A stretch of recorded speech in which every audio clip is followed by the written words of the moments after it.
మీ car కి best ceramic coating premier care Apexer car detailing studio for contact.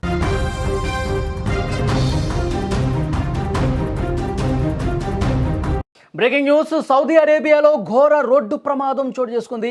భారతీయ యాత్రికులతో వెళ్తున్నటువంటి బస్సును diesel tanker ఢీకొట్టడంతో 42 మంది సజీవ దహనమయ్యారు. మృతుల్లో ఎక్కువ మంది హైదరాబాద్ వాసులు ఉన్నట్టుగా సమాచారం వస్తోంది. మక్కా నుంచి మదీనా వెళ్తుండగా మార్గ మధ్యలో ఈ ప్రమాదం జరిగినట్టు సమాచారం. మృతుల్లో 20 మంది మహిళలు ఉన్నారు, 11 మంది చిన్నపిల్లలు ఉన్నట్టుగా కూడా సమాచారం వస్తోంది. మక్కా నుంచి మదీనాకు వెళ్తున్నటువంటి బస్సు సరిగ్గా అర్ధరాత్రి 1:30 సమయంలో ఈ ప్రమాదం జరిగింది. డీజిల్ ట్యాంకర్ను బస్సు ఢీకొట్టడం వల్ల పెద్ద ఎత్తున మంటలు చెలరేగిపోయి ఆ మంటల్లో ప్రయాణికులందరూ కూడా కాలిపోయినట్టుగా తెలుస్తోంది. ఆ యాత్రికులందరూ బస్సులో ఉన్నారు. 42 మంది సజీవ దహనం అయిపోయినట్టుగా సమాచారం వస్తుంది. చాలా బాధాకరమైనటువంటి విషయం. మక్కా నుంచి మదీనాకు వెళ్తుండగా మార్గ మధ్యలో సరిగ్గా 1:30 సమయంలో ఈ ప్రమాదం జరిగినట్టుగా తెలుస్తుంది. ఒక్కసారి మీరు స్క్రీన్ మీద కూడా చూడొచ్చు. ఎవరైతే ఆ బస్సులో ఉన్నట్టుగా అనుమానం వ్యక్తం చేస్తున్నారో ఆ కుటుంబ సభ్యులు వీళ్ళు వెళ్ళారు అని చెప్పి ఇన్ఫర్మేషన్ ఇచ్చారు. వాళ్ళకి సంబంధించినటువంటి ఆ బస్సులో ఉన్నవాళ్ళు, ఆ యాత్రికులకు సంబంధించిన కొన్ని ఫోటోలు కూడా ఇక్కడ కనిపిస్తూ ఉన్నాయి. ప్రమాదానికి సంబంధించిన దృశ్యం కూడా మీరు స్క్రీన్ మీద చూడొచ్చు. అర్ధరాత్రి 1:30 ఈ ప్రమాదం జరగడంతో అందరూ కూడా గాఢ నిద్రలో ఉండటం చేత పెద్ద ఎత్తున మృతుల సంఖ్య పెరగడానికి కారణమైందని చెప్పి సమాచారం వస్తుంది. అందరూ కూడా గాఢ నిద్రలో ఉండగా ఒక్కసారిగా ఆ డీజిల్ ట్యాంకర్ను ఢీ కొట్టడం వల్ల ఆ డీజిల్ మొత్తం కూడా లీక్ అయిపోయి రాపిడికి మొత్తం నిప్పురవ్వలు ఎగసపడి ఆ మంటలు ఉవ్వెత్తన ఎగసపడి బస్సు మొత్తం దగ్ధమైపోయినట్టుగా సమాచారం వస్తుంది. అందులో 42 మంది ఉంటే 42 మంది కూడా అసలు గుర్తుపట్టడానికి వీలు లేకుండా మొత్తం సజీవ దహనమైనట్టుగా సమాచారం వస్తుంది. చాలా బాధాకరమైన విషయం. ఇందులో పిల్లలు ఉన్నారు, మహిళలు కూడా ఉన్నారు. వాళ్ళ కుటుంబ సభ్యులకు సంబంధించి ఇన్ఫర్మేషన్ ఇప్పుడిప్పుడే వస్తుంది. ముఖ్యమంత్రి రేవంత్ రెడ్డి గారు ఈ ఘటనకు సంబంధించిన సమాచారం తెలుసుకుని దిగ్భ్రాంతి వ్యక్తం చేశారు. డీజీపీకి, సిఎస్కి ఆదేశాలు ఇచ్చారు.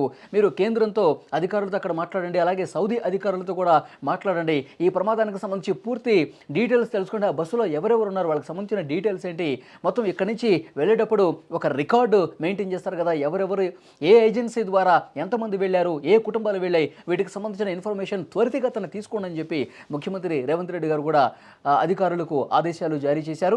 సౌదీ అరేబియాలో జరిగిన ఘోర రోడ్డు ప్రమాదంలో మరణించిన వారిలో తెలంగాణ రాష్ట్రానికి చెందిన పలువురు ఉన్నట్టుగా వస్తున్నటువంటి వార్తల మీద కూడా రేవంత్ రెడ్డి దిగ్భ్రాంతి వ్యక్తం చేశారు.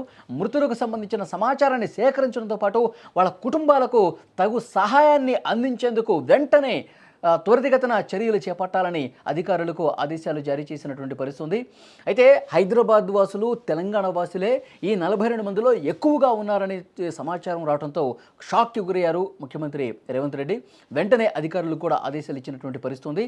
అక్కడ ఎంబసీ అధికారులకు ఎప్పటికప్పుడు టచ్లో ఉండి తర్వాత ఇక్కడి నుంచి ఎవరెవరు వెళ్ళారో వాళ్ళకి సంబంధించిన ఇన్ఫర్మేషన్ తెలుసుకోవడం కోసం, ఆ కుటుంబాలతో టచ్లో ఉండటం కోసం సెక్రటేరియట్లో కొన్ని నెంబర్స్ కూడా ఇచ్చారు. కంట్రోల్ రూమ్ ఏర్పాటు చేశారు, కొన్ని నెంబర్స్ ఇచ్చారు. వెంటనే ఏదైనా సాయం కోసం మీకు ఏదైనా అనుమానం ఉన్నా, మీ కుటుంబ సభ్యులకు సంబంధించిన ఇన్ఫర్మేషన్ కావాలనుకుంటే ఈ నెంబర్స్కి ఫోన్ చేయండి. ఈ మధ్యకాలంలో ఎవరైతే వెళ్ళారో మక్కాకి వాళ్ళకి సంబంధించిన సమాచారం ఇవ్వండి అని చెప్పి అధికార యంత్రాంగం కూడా ఒక కంట్రోల్ యూనిట్ని ఏర్పాటు చేసింది, కంట్రోల్ రూమ్ ఏర్పాటు చేసింది, ఫోన్ నెంబర్స్ కూడా ఇచ్చినటువంటి పరిస్థితి. ప్రస్తుతం అధికారులు అదే పనిలో ఉన్నారు. ఎప్పటికప్పుడు అక్కడే అధికారులతో కూడా మాట్లాడుతున్నటువంటి పరిస్థితి. చాలా ఘోరమైనటువంటి ప్రమాదం సౌదీలో జరిగింది. మక్కా నుంచి మదీనాకు వస్తుండగా వాళ్ళు యాత్రను ముగించుకొని వస్తుండగా మదీనాకు వెళ్తుండగా ఒక్కసారిగా డీజిల్ ట్యాంకర్ను ఢీ కొట్టడం వల్ల 42 మంది యాత్రికులతో వెళ్తున్నటువంటి ఆ బస్సు మొత్తం కాలిపోయినటువంటి పరిస్థితి ఒక్కసారి స్క్రీన్ మీద కూడా మీరు చూస్తూ ఉన్నారు. మరోవైపు ఈ ప్రమాదానికి సంబంధించినటువంటి సమాచారం తెలిసిన వెంటనే ఆయా కుటుంబ సభ్యులు కూడా వెంటనే అధికారులతో మాట్లాడుతూ ఉన్నారు. అక్కడ స్థానిక ప్రజాప్రతినిధులతో మాట్లాడుతూ ఉన్నారు. మా వాళ్ళు వెళ్ళారు, మా వాళ్ళకి సంబంధించిన ఏమన్నా సమాచారం దొరుకుతుందా అని చెప్పి వాళ్ళందరూ కూడా వచ్చినటువంటి సిచ్యువేషన్ చాలా స్పష్టంగా మనం చూడొచ్చు. అలాగే ఆ బస్సులో ఉన్న వాళ్ళ యాత్రికులకు సంబంధించిన ఫోటోలు కూడా కొన్ని బయటకు వస్తూ ఉన్నాయి. ఆ కుటుంబ సభ్యులు కూడా తీవ్రమైనటువంటి ఆందోళనలో ఉన్న పరిస్థితి ఉంది.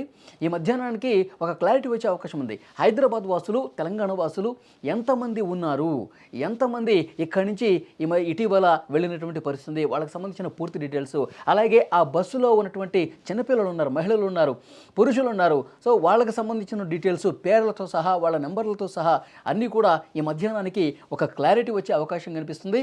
తెలంగాణ ప్రభుత్వం అలాగే అధికార యంత్రాంగం కూడా ఆగమేఘాల మీద చర్యలు తీసుకుంటా ఉన్నారు.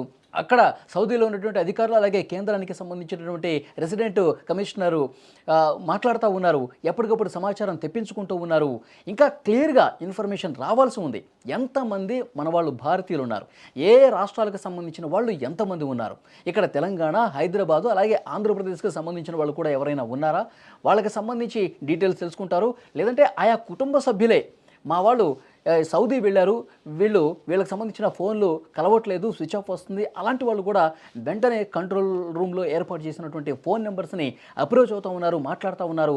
అధికారులతో ఎప్పటికప్పుడు టచ్లో ఉన్న పరిస్థితి. తెలంగాణ ప్రభుత్వం కూడా అంతే వేగంగా ప్రస్తుతం చర్యలు తీసుకుంటున్నటువంటి పరిస్థితి ఉంది.